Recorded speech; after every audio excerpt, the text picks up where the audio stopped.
निधिवन और वृंदावन का नाम सुनते ही मन में भक्ति, प्रेम और रहस्य का अद्भुत संगम जाग उठता है। ये स्थान केवल एक साधारण वन नहीं, बल्कि दिव्य लीलाओं का जीवंत प्रमाण माना जाता है। कहा जाता है कि आज भी यहाँ भगवान कृष्ण और राधा हर रात रास रचाते हैं।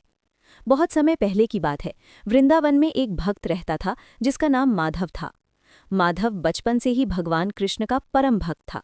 उसका दिन रात बस एक ही काम था, कृष्ण भजन करना और उनकी लीलाओं का ध्यान लगाना।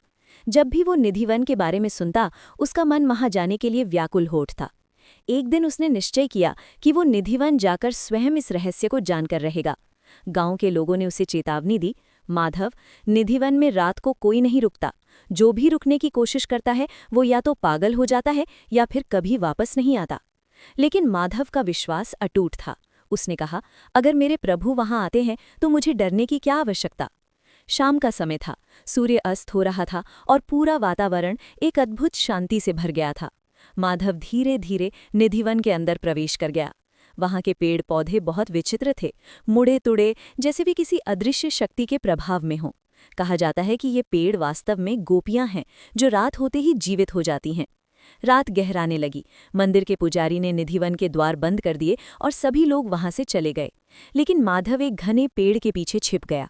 उसका दिल जोर जोर से धड़क रहा था, परंतु उसकी श्रद्धा उसे मजबूती दे रही थी। आधी रात का समय हुआ। अचानक वातावरण में एक मधुर बांसुरी की धुन गूंजने लगी। वो धुन इतनी मोहक थी कि माधव की आंखों में आंसू आ गए।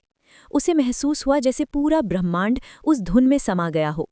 ये बांसुरी किसी और की नहीं, स्वयं कृष्ण की थी। धीरे धीरे एक दिव्य प्रकाश फैला और माधव ने देखा कि निधिवन के सारे पेड़ जीवित हो गए हैं।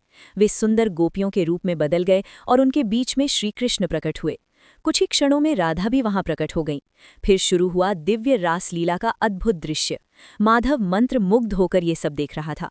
उसकी आत्मा जैसे आनंद के सागर में डूब गई थी। लेकिन तभी उसे याद आया कि उसे ये सब देखने की अनुमति नहीं है। अचानक श्रीकृष्ण की दृष्टि माधव पर पड़ी। उनकी आंखों में करुणा और चेतावनी दोनों थी। कृष्ण ने मुस्कुराते हुए कहा, माधव, तुमने हमारे रहस्य को देखने का प्रयास किया है। ये स्थान केवल श्रद्धा और विश्वास का है, जिज्ञासा का नहीं। माधव डर गया और उनके चरणों में गिर पड़ा।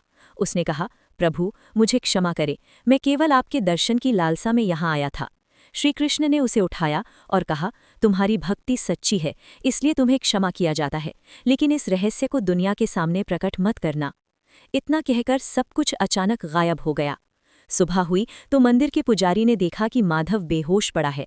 जब उसे होश आया तो वो पूरी तरह बदल चुका था। उसके चेहरे पर एक दिव्य तेज था। उस दिन के बाद माधव ने कभी भी उस रात की घटना के बारे में विस्तार से किसी को नहीं बताया। उसने केवल इतना कहा कि निधिवन में आज भी भगवान कृष्ण और राधा रानी रास रचाते हैं। आज भी निधिवन के बारे में यही मान्यता है कि वहां रात के समय कोई नहीं रुक सकता। सूर्यास्त के बाद वहां के दरवाजे बंद कर दिए जाते हैं और सुबह खोलने पर कई बार ऐसा लगता है जैसे वहां किसी ने रात बिताई हो।